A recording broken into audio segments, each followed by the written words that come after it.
Welcome to Nerds at Church, a podcast about nerdery and the Bible.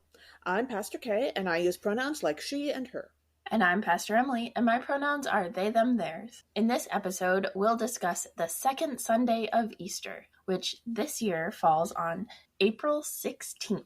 We have one content notification for this episode. We briefly talk about the disposal of Hitler's body when discussing the first reading. Check out the episode description for links to the Bible passages and other references we make in this episode. For our deep dive for this episode, we are diving into people raised from the dead in the Bible. It is a much lesser known, I think, topic, but we are excited to talk about that because this is the season of resurrection, and so what better time it than seems now? important. Yeah. Also, there were definitely a couple of these stories that surprised me. Like, I had not heard all of them. It's true, and we didn't even include things like the Valley of Dry Bones in Ezekiel 37. That was a vision. That did not actually happen. Yeah, we're like talking real accounts. Although, to be fair, the first one might be a little debatable because when it comes to being raised from the dead, well, there's different options for that, apparently. And so the very first story in the Bible of someone being raised from the dead is actually the story of the witch of Endor and Saul raising what is either Samuel's ghost or possibly a nameless spirit, depending on how you read this. They're trying to raise Samuel's ghost. And Saul wants to know what's going to happen in the future as the king of Israel, but he has expelled wizards and magic doers from the land. And so he manages to find a witch called the Witch of Endor, who calls up Samuel's ghost and or possibly just some random spirit, because the text really isn't very clear. And that being is very angry at Saul and really does not seem to notice the witch much at all. And Saul apparently loses the throne and dies in exchange for having done this.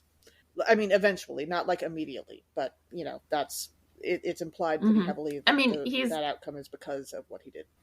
Oh, I thought it was for other reasons that possibly David also gets other picked, reasons, but like I guess this put the nail on the coffin, as it were. So. That was so good. One of the other resurrection accounts, which is one that might be a little bit more well-known because Jesus references it, is the resurrection of the widow's son in Zarephath. So this happens in 1 Kings chapter 17. If you want the full story, start at verse 8. Otherwise, the particular resurrection part is verses 17 through 22. And during the drought, God sends Elijah to chill with a widow and her son in Zarephath, sustaining them all together. And at one point, the woman's son falls ill and dies, and Elijah prays to God, and the child's life comes into him again. So it's more well known for the drought and sustaining in the drought, but also resurrection. Yeah. And then another one, and this one was new to me. Well, technically, I've read it because I've read the Bible a couple times, but the Shunammite. I don't remember if I was familiar with this story before. I was not familiar. The Shunammite's son, which is in 2 Kings chapter 4. If you want the full story, start at verse 8. Otherwise, the resurrection and kind of that part is verses 17 through 37. So a wealthy woman in Shunem repeatedly provides hospitality to Elisha, even building him a small room for when he passes through. And Elisha prophesies that she will have a son, because at this point she had no son and her husband was old. And the woman does indeed get pregnant, as Elisha had predicted, and has a son. And as the child is like, more childish and less babyish, so can walk and talk, experiences significant pain in his head at some point and dies. And the woman comes to Elisha and gets him, not just his servant, to come back with her, even though Elisha had sent his servant Gehazi, who did not succeed in reviving the child. Elisha does some weird stuff, like lays on top of the child with his body lined up with the child, and then walks around and then does it again. And ultimately the child warms and then sneezes 7 times and opens his eyes. So sneezing, signs of life. Yes. I know I am probably not alone in this springtime of allergies in not always being a fan of. Probably Yeah. not.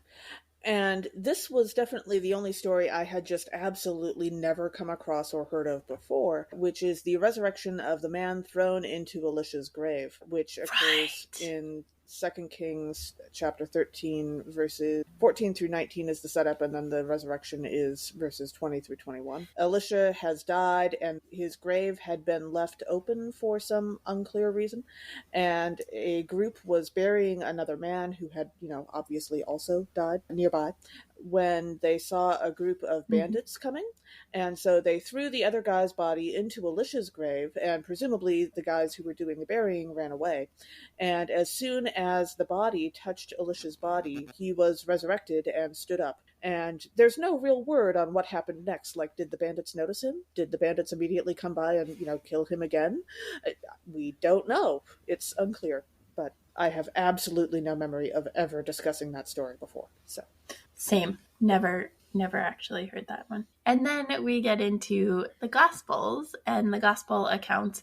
So we're going through this in the Bible table of contents order. So in Matthew, the first kind of story we get about resurrection is the resurrection of the unknown saints, which happens during the crucifixion. And that is Matthew 27. If you want kind of more context and Jesus' actual death, start at verse 45. Otherwise, it's verses 50 through 56. And in it, the earth shakes when Jesus dies, and the dead are raised in their tombs. And apparently, after his resurrection, they walk around in Jerusalem for a while, because that's not creepy. And Matthew's gospel is the only gospel to include this particular part. So, yeah, kind of weird. Yeah, truth. And then the other resurrection in Matthew, which actually occurs in all four Gospels, which should not be surprising, is the resurrection of Christ. It's kind of what we're based on. And by we mean the church. Yes. So that one in Matthew is Matthew chapter 28, verses 1 through 10.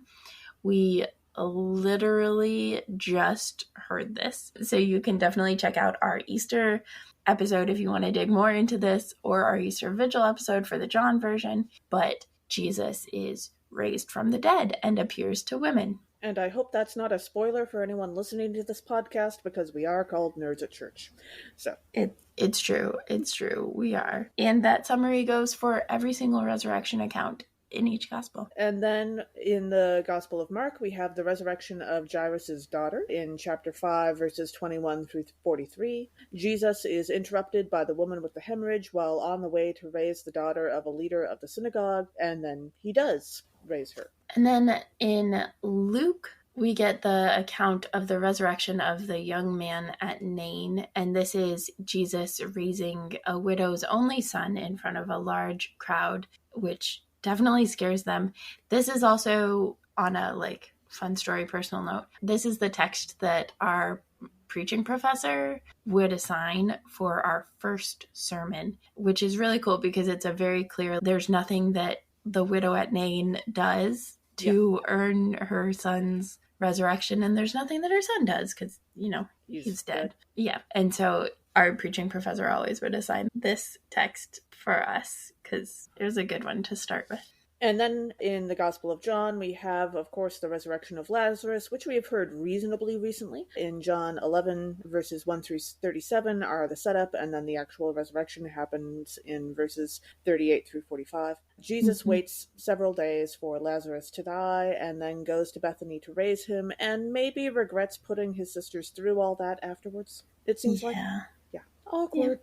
Yeah, for sure. And then we get a couple in the book of Acts. So the first one is the resurrection of Tabitha or Dorcas, depending on which language you're understanding her name to be in. And Peter, at the request of many townspeople, resurrects a woman known for acts of charity and for making tunics for widows. So Tabitha was a very important person in the early church, and so important that, in fact, Peter comes and resurrects her after she has died. And then a favorite story of preachers around the world, the resurrection of Eutychus in Acts chapter 20, verses 7 through 12. This is the story of when a guy fell off a roof and fell down 3 stories and died because he fell asleep during Paul's sermon. But Paul, handily enough, goes outside and resurrects him. It does not say that Paul apologizes for being that boring of a preacher, but many of us like to think he might have. So, yeah. It also doesn't say that Eutychus apologized for falling asleep during Paul's sermon. Yeah. Which is evidence that, like, sometimes, and I don't know that pastors say this enough, but sometimes the good news is a nap.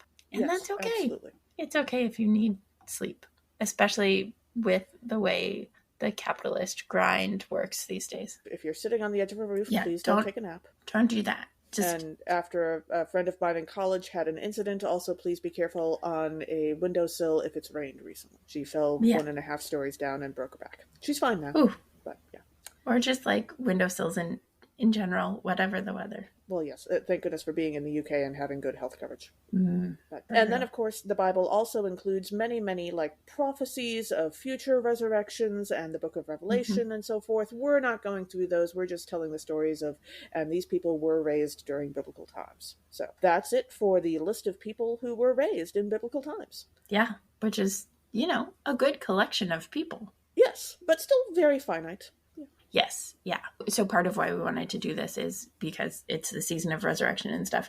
But also, like, growing up for me, there were a couple things that I was told about the Bible that are not true. And one of them is that Jesus is the first person to be resurrected. Yeah, no. Jesus isn't even the first person that Jesus resurrects. Yeah.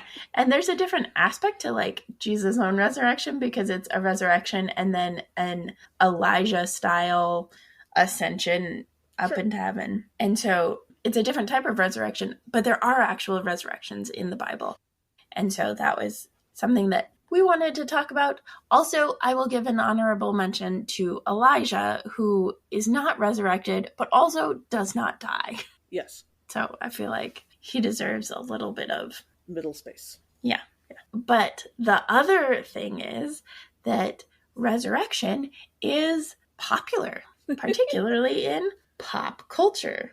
So we have some different resurrection stories that we're also going to tell you about. Yeah.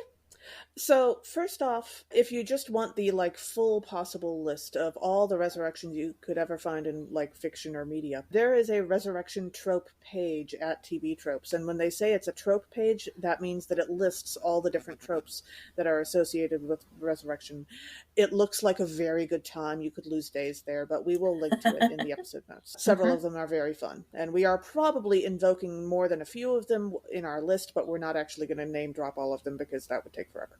Yeah. The first one that came to mind for me was Buffy in season 6. Season 5 they thought was the last season they were going to get, and so Buffy died. She sacrificed herself that others may live, blah, blah, blah.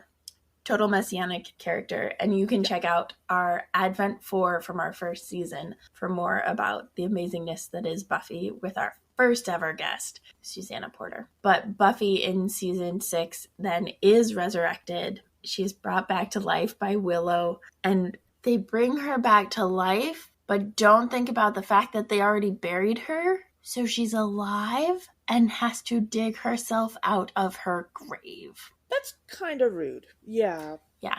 And so for her, the experience of being resurrected is actually like being sent back to hell because she was in heaven and she was happy. And then she goes back and she's literally buried alive. Yeah. And also the world is not heaven. It's not perfect. So she has lots of work that she has to do.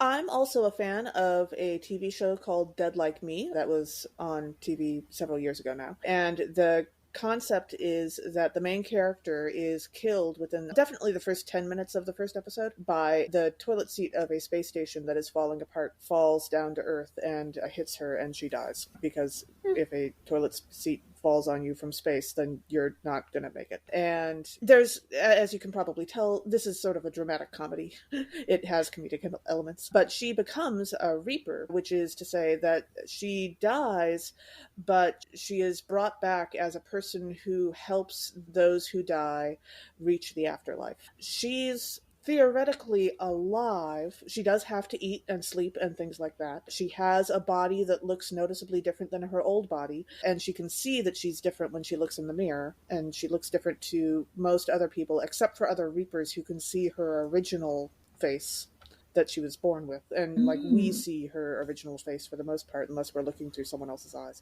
So the Reapers are sort of brought back to life, but not back to their original life, and they're supposed to like separate themselves from their original life, and the show is mostly her struggle with doing that. And then also, like, occasionally the whole escorting the dead to the afterlife thing doesn't really go the way it's supposed to, and there are rules and people break them, and then occasionally there are just accidents, and it's an interesting exploration of all of that stuff. So there's some resurrection going on there. Cool. Sounds interesting. I really loved the first season, and the second season was also very good, but kind of went in a different storytelling direction. Thanks to the Fall's Horror Nerds at Church season on Nightmare on Elm Street, I was thinking about Freddy Krueger, the villain in Nightmare on Elm Street, that like every movie ends with some version of him defeated, but there are a couple times where they actually like kill him, and yet the next movie that comes out, he is back. And so it's a kind of resurrection because he's still kind of dead, but there are a couple times where he like is brought back into the real world and like the physical world. And so. And speaking of Horror Nerds at Church, many of you may remember our episodes with Horror Nerds at Church about Hocus Pocus and Hocus Pocus 2, both of which involve attempted resurrections that don't really go the way they were supposed to. And I also thought of, related to that, Practical Magic, one of my favorite movies. You know, sometimes if you want to bring somebody back from the dead, maybe that's not the greatest idea because they're not going to come back the way you thought they were. So, for real. Yeah. There are a bunch of those. Yeah. That are just... Yeah. And then, so, depending on if you think non-humans count, Battlestar Galactica, the Cylons, part of how they continue to exist in the world is they are resurrected. So whenever they die, as long as they're close enough to this certain ship, then their consciousness goes back and is reborn and resurrected in a new body. But it's the same actor, right? So it's the same body. Yeah. Or it's technically a new body, but it's the same person, resurrected-ish. That was way more confusing than it actually is in the show. It makes sense in the show. Well, and speaking of people who keep resurrecting, even though maybe they shouldn't, like Freddy Krueger, you know, Batman and several other comics have a lot of villains who have died multiple times and then are brought back to life, or maybe it turns out they weren't really dead, or various other things. But there's a lot of resurrection going on there. Almost always for the villains, very occasionally for heroes. And, you know, related to that, I have to wonder, after a certain point, does Deadpool really count for this anymore? Like, I realize that that's his main superpower, that he can and does come back from the dead. But at a certain point, he is A, really tired of it, and B, it's just happened so often that it's no longer, like, extraordinary for him. So, yeah. That makes me also wonder about Wolverine, because it's unclear if Wolverine totally dies, but like there are a couple times where like he's shot in the head and presumably dies, or like in some other capacity dies, but then as his body like works the bullet out or whatever, he comes back to life. So yeah, that's a little less clear. I don't know about Wolverine in particular. Like if they threw him in a incinerator furnace like they tried with the witches in the first Hocus Pocus movie, I don't know if that would work. I mean, he survived a nuclear blast. That's a lot, sure. So, you know, yeah. Also in the realm of like, does it count? Doesn't it count? Ghosts. Samuel? Yeah, right. Samuel's ghost / the random spirit. Also, shout out to Horror Nerds at Church because our ghost season is beginning this week. Technically, our season started last week, but it was our Holy Week episode. So it's starting this week with Changeling is our first episode, but we're looking at the Ghostbusters series. So we are exploring all sorts of different ghosts that so far, at least, everybody just like has an axe to grind. And once they get closure, then they can move on and be dead. So is it resurrection? I don't know. Yeah. You know, I just thought of this, but there's a webcomic called Gunnerkrigg Court that I am way behind on right now that includes as main characters psychopops, who are the people who conduct the dead to the afterlife. And I believe that there's some resurrection in that too. So, and that might interest you as well, because I believe that there are various ghosts in the comic. Okay. Sounds interesting. And then another question. Do vampires count? Yeah, like, does it count as being back from the dead if you're a vampire? I guess there are probably... I mean, there's so many different versions of vampire lore. I feel like it depends on which version you're talking about. Because some of the vampires are clearly, like, still very, very dead. Mm-hmm. And some of them really aren't. And so, like, I was reminded of the video game Vampire, which involves a doctor who is raised as a vampire after dying and has to deal with a plague in London. And he appears to be alive unless you're looking really close, as long as he's, you know, reasonably well fed, as it were. But other vampire lore sets tell things differently. So. Interesting. Yeah, and I was thinking of, you know, the entire season that Horror Nerds at Church did last year vampires, of yes. vampires. Yeah, a lot of them, most of them, I think where we landed, and I'll link to particularly our 2 retrospective episodes where we talk about vampire lore in literary terms and in the movies that we watched. But because we were tracking vampire lore, and so we were paying attention to if they actually die or if they come back, and I think for the most part they actually die, but it depends a little because Stephenie Meyer didn't pay attention to anything when she was creating her she was busy. vampire world. But yeah. And then, of course, I don't know that this counts as full-on resurrection, but they certainly brought back the dinosaurs in Jurassic Park. And they were definitely dead, and then they were alive. And so, like, no, they weren't bringing back those individual dinosaurs. But does it count? That's an edge case. Speaking of edge cases, you know who we almost forgot, Emma? Doctor Who. Okay, yeah. Regeneration, I would say, does not actually count as resurrection, but he's, like, clearly dying / very close to dead a couple times. So. Yeah, it's definitely a death and rebirth. Right. But maybe not resurrection. Right. I think the dinosaurs in Jurassic Park are more like a in vitro fertilization kind of situation than a resurrection. But Doctor Who and River and all of the Time Lords. That's a good, Let us know, though, if you have other favorite resurrection, pop culture or resurrection accounts or any debatable ones. We don't think we missed anybody in the Bible, but, like, if we did, sure, let us know. Absolutely. Yeah. But also, like, the debatable ones are fun. Yeah. Because... Yes, absolutely. Our first reading for this episode is from the book of Acts, chapter 2, verse 14a, and verses 22 through 32. On Pentecost, Peter continues an impressive but short sermon, summarizing the gospel by referencing the Hebrew scriptures and telling the crowd that God will not abandon them. I would also like to point out that I object on principle to the way that they edited this passage, specifically in skipping Peter's "I promise we're not drunk" caveat.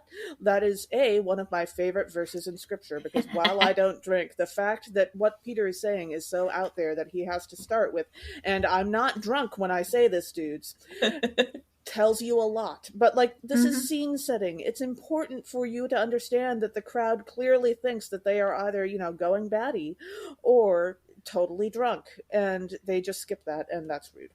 So yeah, I mean, we'll, like, catch that part at Pentecost, but but if Kay and I were to make a revised common lectionary, which I know all our listeners desperately want, actually some of them might.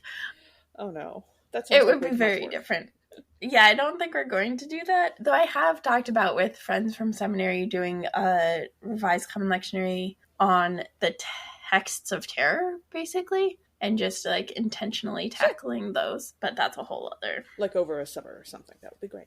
No, you need at least a year for that. Okay, sure. Because each one needs their own. And it's not just, like, I the don't top know. 7. Easter and Christmas do not really sound like text of terror times, but maybe you can have little breaks. Well, Christmas does have, the slaughter of the Holy Innocents. And so... Easter has inspired an awful lot of anti-Semitism. Yeah. Anyway, yeah. So we'll get to the "I promise we're not drunk." Not yet. Anyway, so one of the themes in this Acts passage is this concept of repetition in storytelling. It comes up in the Bible a lot. Anytime something is told or said 3 times, it's because like that helps it be remembered better, especially for oral storytelling. So this is maybe like early on. This is one of the first times he does it, but he does throughout the book of Acts tell the story of like Jesus. And each time there are different like things that he says that are the same that help so that the hearers of the gospel will remember that. And it reminded me of in Sky Beyond a Storm, the final book in the Ember and the Ashes series, the Nightbringer or Meherya's story is told, and so you get it first from the perspective of Meherya, and then you get it from Mimi Rila and from Laya, and each time like you don't get the full story from them. They just like start it in a way that is the same phrasing, and so it clues you into, oh, this is the story that I heard, and then it just says that the story was told because it would be weird for it to be repeated in written storytelling the same way that it's repeated in oral storytelling. Absolutely. Yeah. So as we jump into the verses, in verse 22 we read, "You that are Israelites, listen to what I have to say. Jesus of Nazareth, a man attested to you by God with deeds of power, wonders, and signs, that God did through him among you, as you yourselves know." And so I was reading about this, you believe about Jesus because of the deeds of power and wonders and signs, and I realized, what the MCU is missing, unless maybe I missed it in one of the very more recent movies that I haven't gotten to yet, which is that humans are remarkably predictable in certain ways, and so there have got to be some groups or possibly even cults who are worshiping the weirder Avengers. Like, you just know that's happening. And I'm not talking about the Norse pagans and Thor. Like, I am talking about, that there are people who are taking Hulk's existence as a sign from God, right? Like, that has to be a thing. And so I think you could probably turn a whole show into that, of like a couple of clergy people who go around investigating those kinds of things and making sure that they're not actually like scary cults. That's fantastic. I love that idea and want that to be part of the next Avengers movie. Yeah. I might actually watch it then, because I'm kind of done watching Avengers because it's just gotten too much to keep track of. Too involved. Yeah, there was definitely a subplot at one point in Agents of S.H.I.E.L.D. that made it look like it might kind of go that way, but I don't think it did. I mean, we have definitely met fans who worship Black Widow, so, I'm just saying. Fair, yeah. Anyway, so in verse 23, Peter continues saying, "This man, Jesus, handed over to you according to the definite plan and foreknowledge of God, you crucified and killed by the hands of those outside the law." Which made me just like wonder, like, who is outside the law? Like, Romans did this. It was within Roman law, but it was not within Torah or Jewish law. So I was like, is this like one of those situations, which is what it feels like right now with Trump, where like one set of law for one people and then a different set of law for other people? And yeah. And like, as for the Romans, I think the reason why it fit in Roman law was that the Romans were good with, like, they would happily, execute anyone for no reason. Like, that was actually part of, they had the authority to do that. So it's not exactly within Roman law, it's just within the list of things Rome was willing to do. Yeah.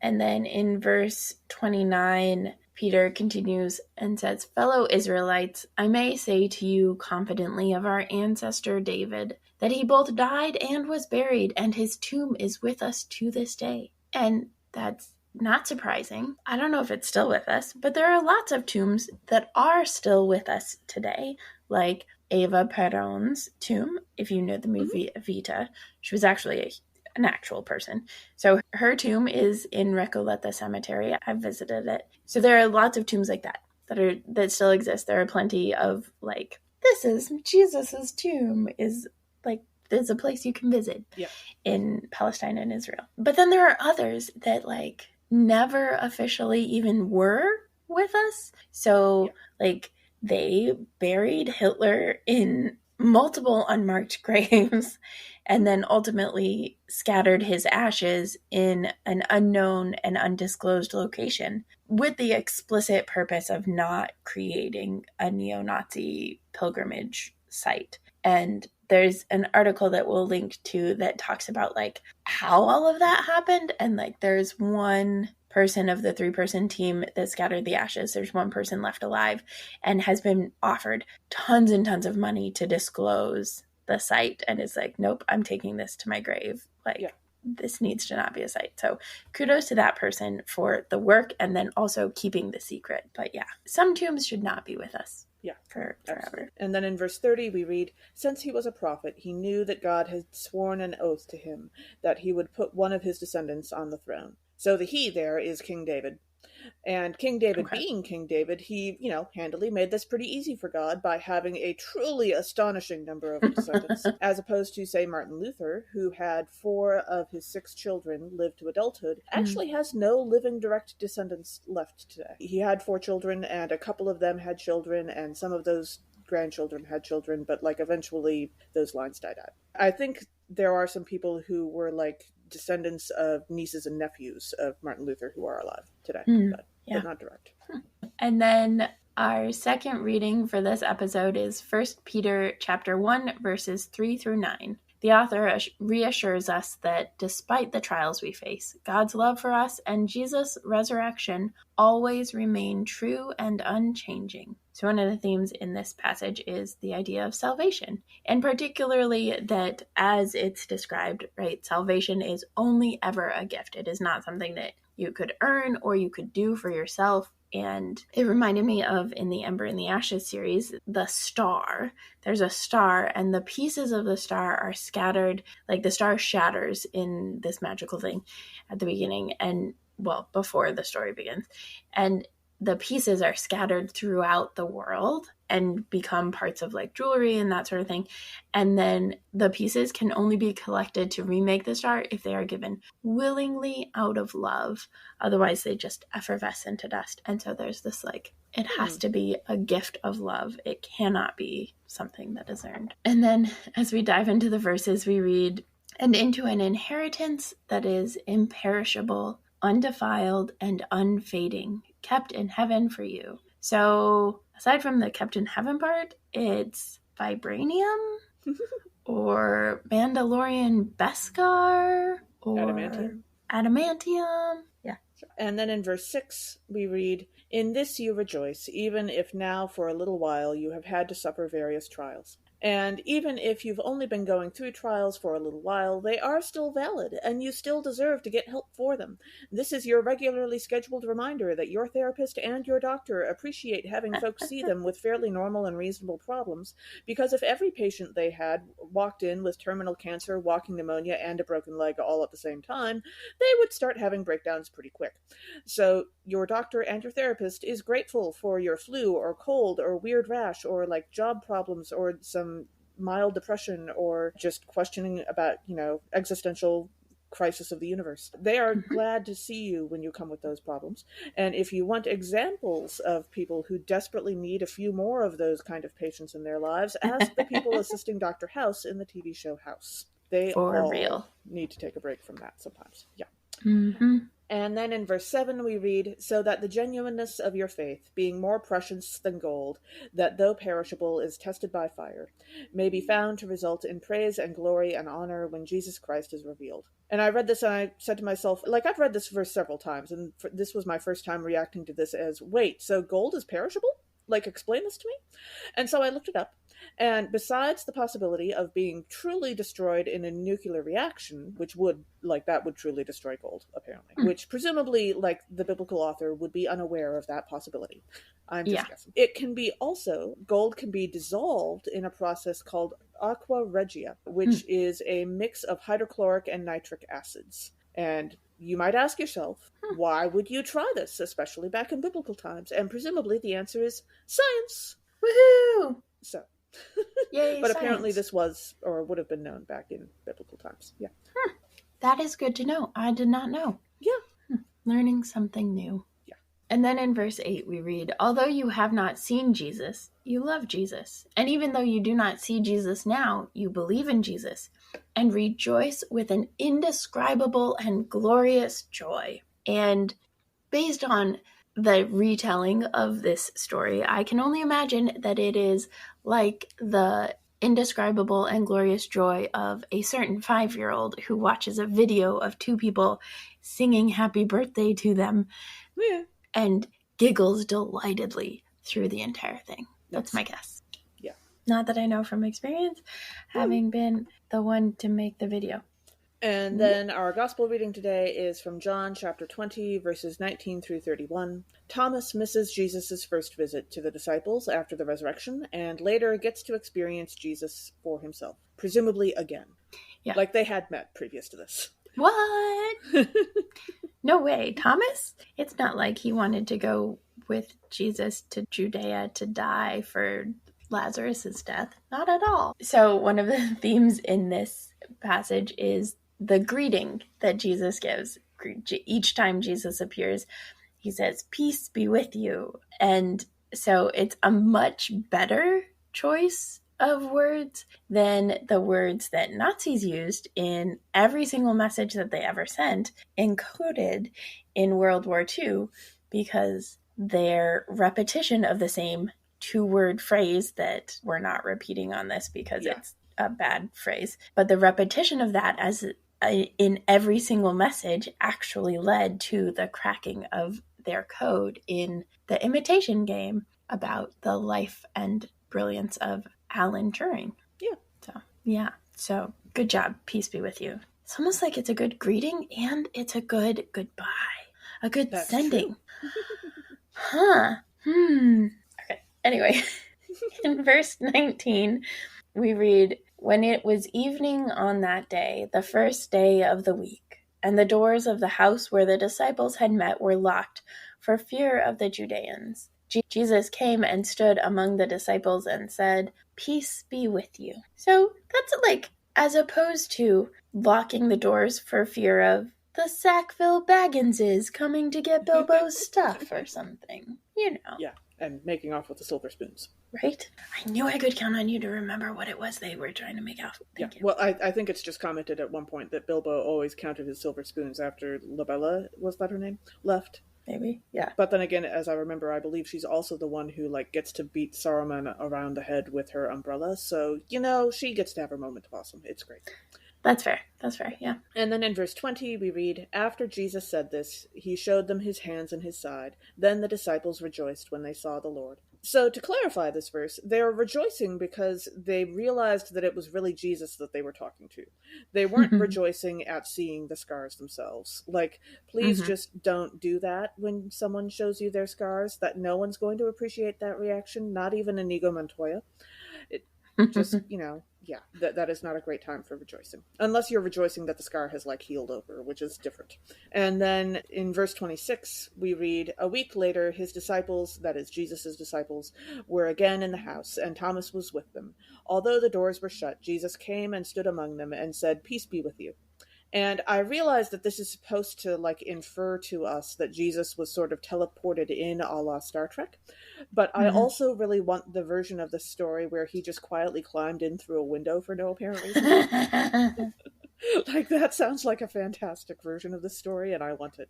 And it reminds me of the character Sam, who always climbed in through Clarissa's window in Clarissa Explains It All, for vaguely unclear reasons. They were best friends. He lived next door, and he always climbed up the ladder into her bedroom window instead of going to the front door. And the very few times that he did go to the front door, he was very clearly freaked out by it. So, yeah, that's funny. Yeah, I used to watch that show all the time. Yes, I quite enjoyed it. Yeah. And then in verse 29, we read, "Jesus said to Thomas, 'Have you believed because you have seen me? Blessed are those who have not seen and yet have come to believe.'" And as Judy in The Santa Claus definitely says, seeing isn't believing, believing is seeing. Although there was definitely some show or something that I watched as a kid, maybe one of those short commercial length type things that they did on Disney Channel or something, that was about inventions that used this phrase. I just can't remember it, but it was all about how creativity, you have to be able to imagine a thing before you can create it, invent it. That makes sense, but I don't remember that phrase myself. So. Yeah, but it definitely happens in The Santa Claus. So, go Judy the Elf. And now for our reviving our perpetually resurrected segment, revivifying. Let's make a Muppets musical. Yes. Our segment with the most new life. Yeah. Who are you casting for this? Yes. Well, I immediately went back to our Acts reading, and I was asking myself, so, like, we've cast Jesus several times, and I think we've only cast Peter once or twice. But in terms of the guy making the speech to the big crowd about who Jesus was, keeping the crowd's attention, and also having to explain, no, I promise we're not drunk, I think Gonzo. Gonzo definitely could nail that speech and also, like, keep everyone's attention, and also he might have to work at it a little bit to convince people they weren't drunk, but I can absolutely see him doing that. So I'm saying Gonzo for Peter. That's fantastic. And, Camilla flapping around in the background. Oh, of course. Of course. Camilla always has it. Yeah. Anytime Gonzo shows up. Yep. How about you? That is a good question. But I think for me, when I think about... I'm on an Elmo kick, I think. I think Elmo would be a good Thomas. Sure. Like, the naming needs. Elmo is very good at naming Elmo's needs. Yeah. And is 3.5. So, like, a concrete thinker. Yes, him wanting to see the scars would make sense. Also, what he'd be very good at? He'd be very good at touching Jesus' scars without hurting Jesus. Yeah. Thanks for joining us. Catch us next time when we'll discuss nerdery connections to the scripture readings for the third Sunday of Easter. This podcast has been produced by us, Kay Rohloff and Emily Ewing. For more fun, check us out on Twitter and Facebook at Nerds at Church, or contact us at nerdsatchurch@gmail.com. Also, if you like what you've heard, rate us or leave us a review on Apple Podcasts, Facebook, or wherever you catch your podcasts. If you want access to our uncut guest episodes and interviews, live Q&As, and more, support us on Patreon at patreon.com/nerdsatchurch. It's cheaper than all of the things you would have to do to prove to people that you are not in fact dead after dying and being resurrected. Yes, not to mention the paperwork. Yeah. Oof. Also, let us know on Facebook or Twitter who you would cast for Let's Make a Muppets Musical for this episode. As the ancient Christian said, Pax Vobiscum.